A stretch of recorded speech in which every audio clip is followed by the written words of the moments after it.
și bine v-am regăsit la un nou episod. Astăzi vă voi arăta noul update. Bine, deja vi l-am arătat în Brawl Talk. Dacă n-ați văzut, vă puteți să vedeți. Vă puteți duce să vedeți la mine Brawl Talk-ul. Și vedeți aici că au apărut niște chestii noi. Ei bine, haide să-i dăm watch now. Da, vine update-ul. Și stați să vedeți.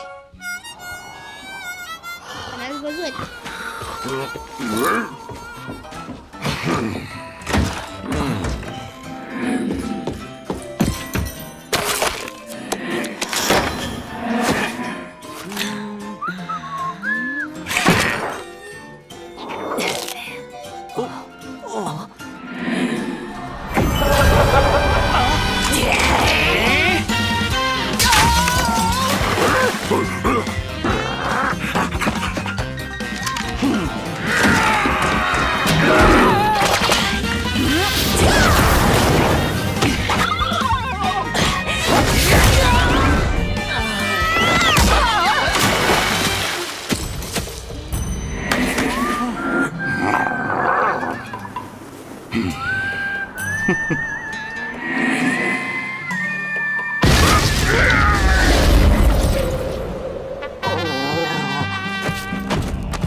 Așteptați puțin ce am făcut.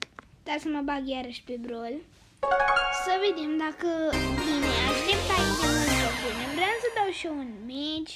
Dar uitați, nu poți. Dacă îi dai try again acolo, nu merge. Nu merge. Cred că o să închei puțin episodul acesta și o să revenim mai târziu. Cum se numește? Cu totalul, să zic așa.